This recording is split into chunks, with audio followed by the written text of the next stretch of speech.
സൂര്യചന്ദ്ര ഭാഗം 4. ചന്ദ്രയ്ക്ക് യാത്രകളോട് പ്രത്യേകം സ്നേഹമുണ്ടായിരുന്നു. Royal Enfield എന്നത് അവളുടെ സ്വാതന്ത്ര്യത്തിൻ്റെ പ്രതീകമായിരുന്നു. ഹെൽമറ്റിനുള്ളിലൂടെ വീശുന്ന കാറ്റ്, റോഡിൽ വീഴുന്ന അസ്തമയത്തിൻ്റെ തിളക്കം എല്ലാം അവളെ ഒരു കഥയിലെ നായികയാക്കി മാറ്റുകയായിരുന്നു. വഴിയിലൂടെ കടന്നു പോകുന്ന പച്ചപ്പും ചായക്കടയിലെ ചൂടൻ ചായയുടെ മണവും ഒരുപാട് ദൂരം പിന്നാലെ പിന്തുടരുന്ന കിളികളും ഓരോ നിമിഷവും അവളുടെ മനസ്സിൽ പതിഞ്ഞു.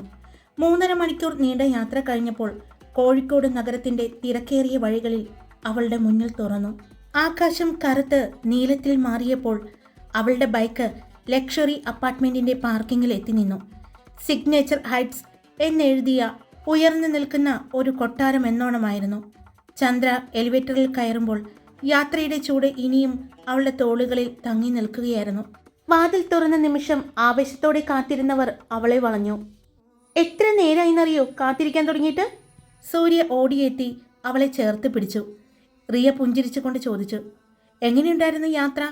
എൻ്റെ പടക്കുതിരയിലെ യാത്ര ഞാൻ എപ്പോഴും എൻജോയ് ചെയ്യുകയാണല്ലോ, അതുകൊണ്ട് യാത്രയെല്ലാം അടിപൊളിയായിരുന്നു.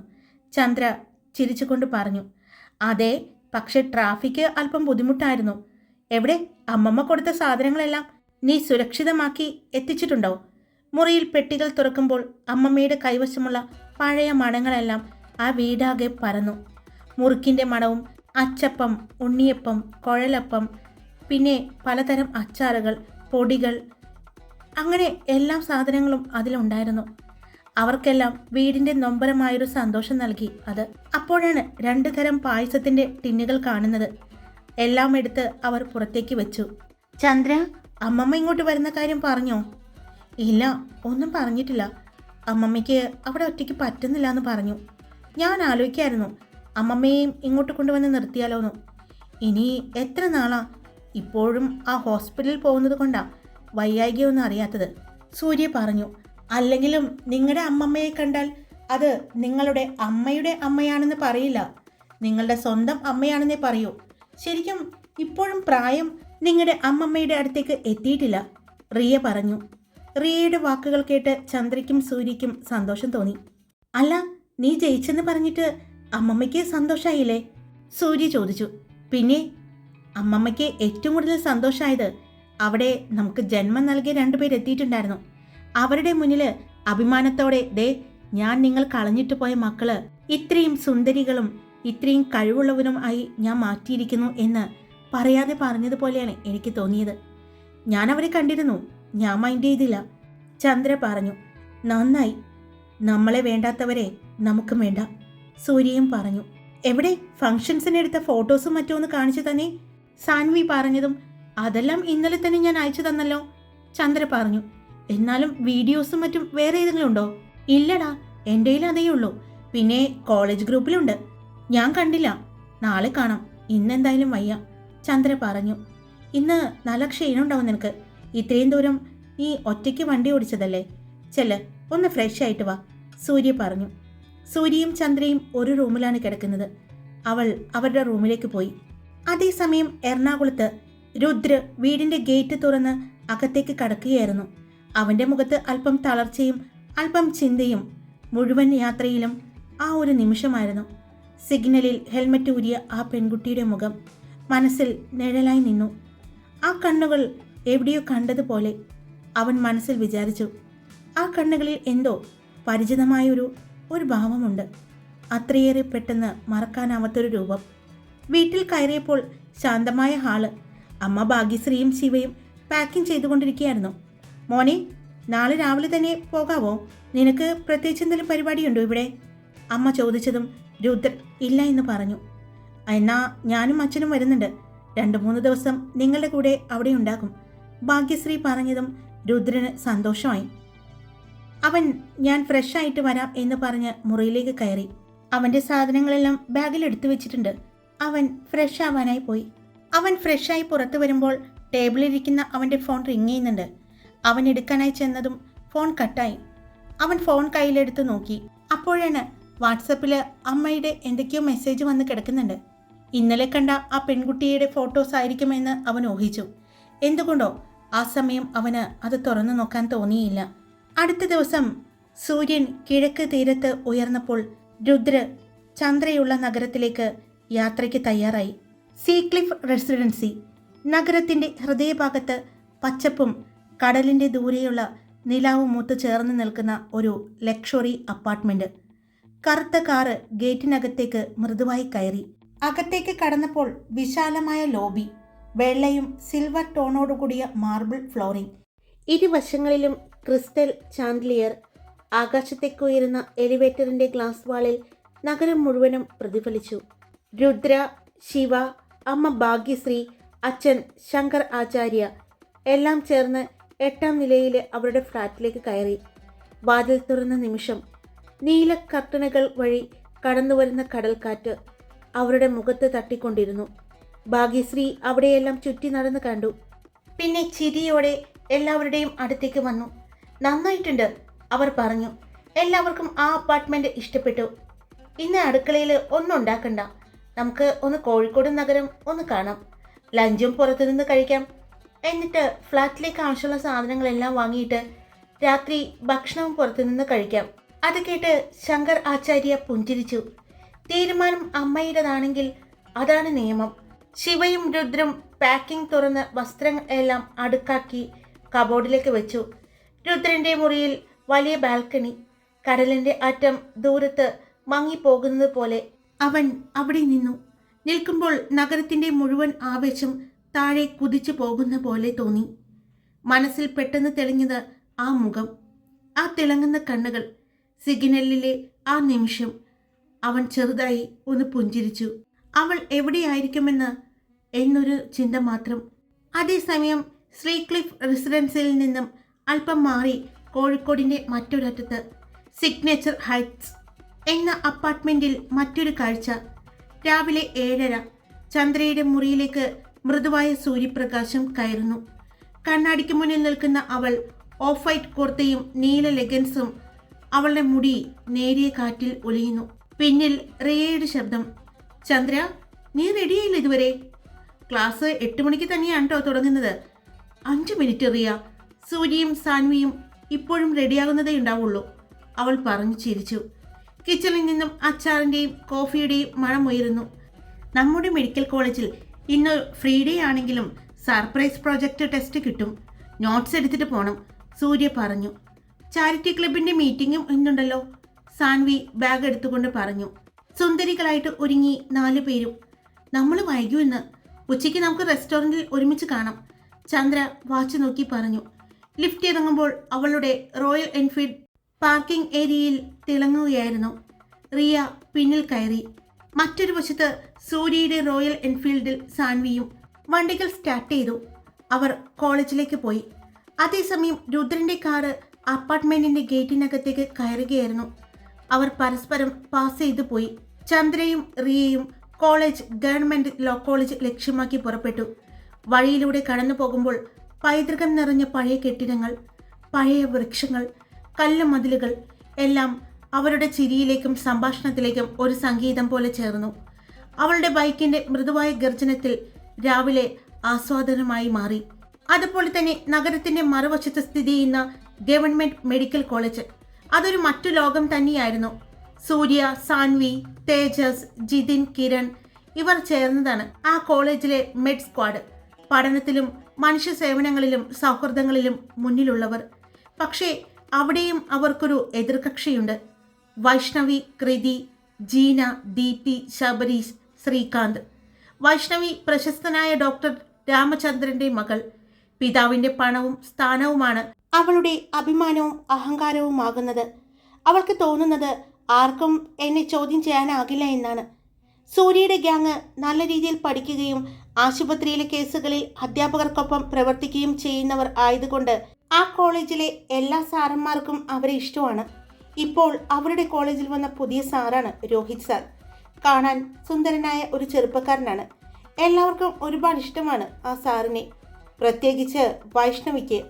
പക്ഷേ രോഹിത് സാർ അവളെ മൈൻഡ് ചെയ്യാറില്ല. എന്നാൽ രോഹിത് സാർ സൂര്യയുടെ ടീമിനെ പ്രത്യേകമായി കാണും. അത് തന്നെയാണ് വൈഷ്ണവിയുടെ ദേഷ്യത്തിന് കാരണം. രോഹിത് സാറിൻ്റെ കണ്ണുകളിൽ സൂര്യ ഗായത്രിയെ കാണുമ്പോൾ ഉള്ള ഒരു തിളക്കം വൈഷ്ണവിക്ക് അത് സഹിക്കാൻ കഴിയില്ല. അന്ന് അനാട്ടമി ലാബിൽ വൈഷ്ണവി തൻ്റെ കൂട്ടുകാരോടൊപ്പം സൂര്യയെ ചൂണ്ടിക്കാട്ടി ചിരിച്ചുകൊണ്ട് രോഹിത് സാറ് ചിലർക്ക് പ്രത്യേക പരിഗണന നൽകുന്നുണ്ട് എന്ന് പരിഹസിച്ചപ്പോൾ സൂര്യ മുന്നോട്ട് വന്നു. വൈഷ്ണവി, അധ്യാപകരെക്കുറിച്ച് പറയാനല്ലല്ലോ നമ്മൾ ഇവിടെ വന്നിരിക്കുന്നത്. പഠനത്തെക്കുറിച്ച് സംസാരിക്കാം. അതിന് നിനക്ക് താല്പര്യമുണ്ടെങ്കിൽ മാത്രം. ഇല്ലെങ്കിൽ മറ്റുള്ളവരെ ശല്യപ്പെടുത്താതെ നിനക്ക് പൊയ്ക്കൂടെ? പഠിക്കേണ്ടവർ പഠിക്കട്ടെ. പഠിക്കാൻ താല്പര്യമില്ലാത്ത നിന്നെപ്പോലെയുള്ളവർ പഠിക്കാൻ താല്പര്യമുള്ളവരെ ശല്യപ്പെടുത്താതെയെങ്കിലും ഇരിക്കാൻ പാടില്ലേ? സൂര്യ പറഞ്ഞു. ക്ലാസ് മുഴുവനും നിശബ്ദമായി.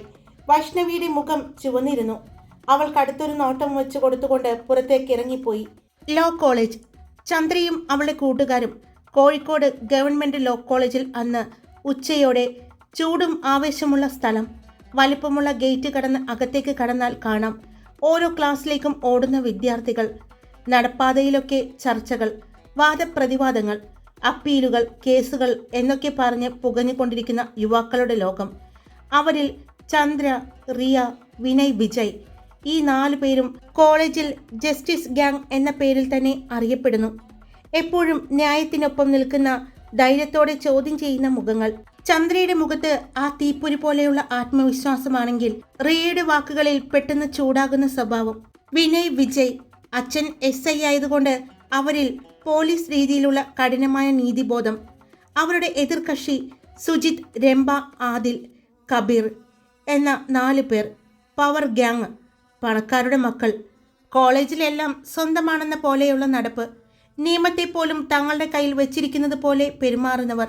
ക്യാൻറ്റീനിൽ ആ സമയം പതിവ് വഴക്ക് പൊട്ടിയതും അതേ കാരണത്താലായിരുന്നു. സുജിത്ത് പുതിയ വിദ്യാർത്ഥികളെ അപമാനിച്ച് സംസാരിച്ചപ്പോൾ ചന്ദ്ര അവിടെ എത്തിയിരുന്നു. നിനക്കൊക്കെ പണമുണ്ടെന്നതിനാൽ നീ നിയമം വാങ്ങിപ്പോകാൻ പറ്റും എന്ന് കരുതുന്നുണ്ടോ? അവളുടെ ശബ്ദം മുഴുവൻ ക്യാൻറ്റീനിലേക്ക് മുഴങ്ങി.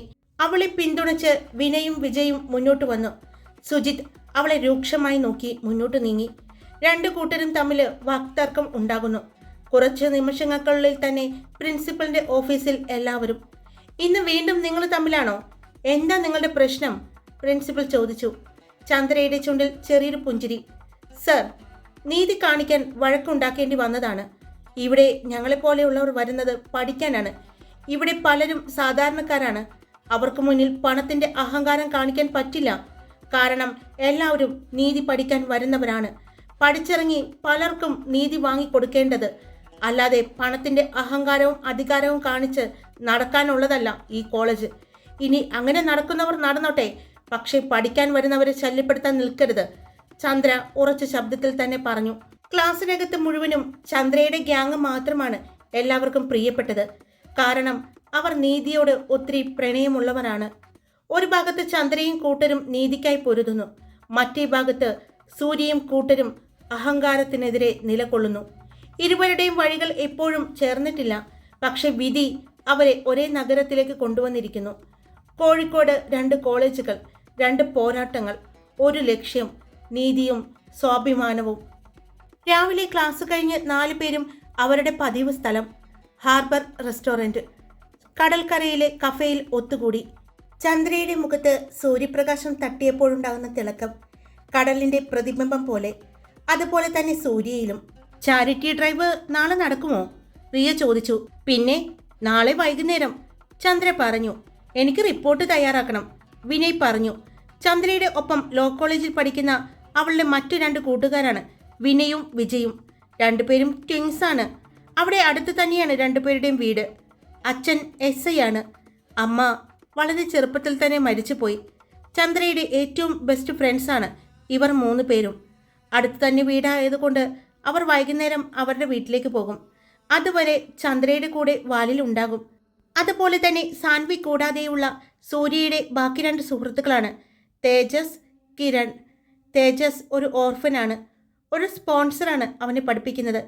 കിരൺ അവിടെ തന്നെ പഠിപ്പിക്കുന്ന പ്രൊഫസർ വിജയകുമാറിൻ്റെയും ശാലിനിയുടെയും മകനാണ്. ഇവരെല്ലാവരും കൂടി ഒരുമിച്ചാണ് റെസ്റ്റോറൻറ്റിൽ ഒത്തുകൂടിയിരിക്കുന്നത്. അവർ സംസാരിക്കുന്നതിൻ്റെ ഇടയിൽ വാതിലിൻ്റെ പുറത്ത് രുദ്രൻ്റെ കാറ് വന്ന് നിൽക്കുന്നു. ശങ്കർ ആചാര്യയും കുടുംബവും റെസ്റ്റോറൻറ്റിലേക്ക് കയറുന്നു. പക്ഷേ അവരുടെ ടേബിളിൻ്റെ മറ്റൊരു മൂലയിലാണ് അവർ പോയത്. രുദ്ര വിൻഡോയിലൂടെ കടൽ തീരത്തേക്ക് നോക്കുമ്പോൾ ചന്ദ്ര പിന്നിലിരിക്കുന്നു. പക്ഷേ അവരുടെ കണ്ണുകൾ തമ്മിൽ ഒരുമിക്കുന്നില്ല. വിധി വീണ്ടും ചെറുതായി അവയെ മറച്ചു വയ്ക്കുന്നു. വീണ്ടും ഉച്ചഭക്ഷണത്തിന് ശേഷം അവർ പിരിഞ്ഞു. വൈകിട്ട് കാണാം എന്ന് പറഞ്ഞാണ് കോളേജുകളിലേക്ക് പോയത്. കോളേജിലെ മുഴുവൻ തിരക്കുകൾ കഴിഞ്ഞ് വീട്ടിലെത്തിയ ചന്ദ്രയും സൂര്യയും കൂട്ടുകാരും എല്ലാവരും കൂടി ചേർന്ന് ചർച്ചകളിലായിരുന്നു. അവരുടെ കോളേജുകളിൽ നടന്ന സംഭവങ്ങൾ പരസ്പരം പറഞ്ഞു. പിന്നീട് എല്ലാവരും ഒരുമിച്ച് ഭക്ഷണം ഉണ്ടാക്കി കഴിച്ചതിന് ശേഷമാണ് എല്ലാവരും പിരിഞ്ഞത്. ചന്ദ്ര റൂമിലേക്ക് ചെന്നു. കട്ടിലിൽ അല്പസമയം കിടന്നെങ്കിലും ഉറങ്ങാനായില്ല. അവളുടെ മനസ്സിൽ ഒരു അസ്വസ്ഥത, ഒരു ആകർഷണം, എന്തോ പറയാനാവാത്തതായിരുന്നു. അവൾ ബാൽക്കണി ഡോർ തുറന്നു. കടലിൻ്റെ കാറ്റ് മുഖത്ത് തട്ടി അല്പം കുലുങ്ങി. ദൂരത്ത് തിരകളുടെ ശബ്ദം കേട്ടപ്പോൾ അവൾ അവിടെയുള്ള സ്വിംഗ് ചെയറിൽ ഇരുന്നു. സൂര്യ ഉറങ്ങുകയാണ്. അവൾ നിശബ്ദമായി ഇരുന്നു. കാറ്റ് മുടിയിൽ കളിച്ചുകൊണ്ടിരിക്കുന്നു. അവളുടെ കണ്ണുകൾ ആകാശത്തിലേക്ക് പോയി. നിലാവിനോട് അവൾ ചോദിച്ചതുപോലെ, ഇനി ആ കണ്ണുകൾ വീണ്ടും കാണുമോ? ആ മുഖം, ആ തിരക്കിനിടയിലെ നിമിഷം, അത് മറക്കാൻ കഴിഞ്ഞില്ല. അവൾ ചെറുതായി പുഞ്ചിരിച്ചു. അതേസമയം നഗരത്തിൻ്റെ മറുവശത്ത് സ്ലീക്ലിഫ് റെസിഡൻസിയിൽ രുദ്ര കിടക്കയിൽ ചാരിയിരിക്കുകയാണ്. സഹോദരൻ ശിവ ഉറങ്ങി. പക്ഷേ രുദ്രയുടെ മനസ്സ് അലയുന്നു. ആ ഹോസ്പിറ്റലിലെ എൻട്രിയിലെ കാഴ്ച, ആ കണ്ണുകൾ, ആ മുഖം, അതെല്ലാം മനസ്സിൽ വീണ്ടും വീണ്ടും വരുന്നു. അവൾ ആരായിരിക്കും? അവൻ ബാൽക്കണിയിലേക്ക് വന്നു നിന്നു. നിലാവിലേക്ക് നോക്കി. അതേ വെള്ളം മഞ്ഞ് കാറ്റ് അവനെയും തൊട്ടു. നിനക്ക് അവളെ കാണണമെന്നില്ലേ? അവൻ്റെ ഹൃദയം ചോദിച്ചു. അവൻ മിണ്ടിയില്ല. ആകാശത്തെ ചന്ദ്രനെ നോക്കി അവൻ നിന്നു. ഹായ്, എല്ലാവരും സുഖമായിട്ടിരിക്കുന്നോ? ഞാൻ സുഖമായിട്ടിരിക്കുന്നു. അപ്പോൾ സ്റ്റോറി ഇട്ടിട്ടുണ്ട്. ഇഷ്ടപ്പെട്ടാൽ ലൈക്ക് ചെയ്യുക. നിങ്ങളുടെ അഭിപ്രായം കമൻറ്റ് ചെയ്തോളൂ. സബ്സ്ക്രൈബ് ചെയ്ത് കേൾക്കുന്നവരുണ്ടെങ്കിൽ സബ്സ്ക്രൈബ് ചെയ്ത് സപ്പോർട്ട് ചെയ്തോളൂ. Love you all. It's me Karthika.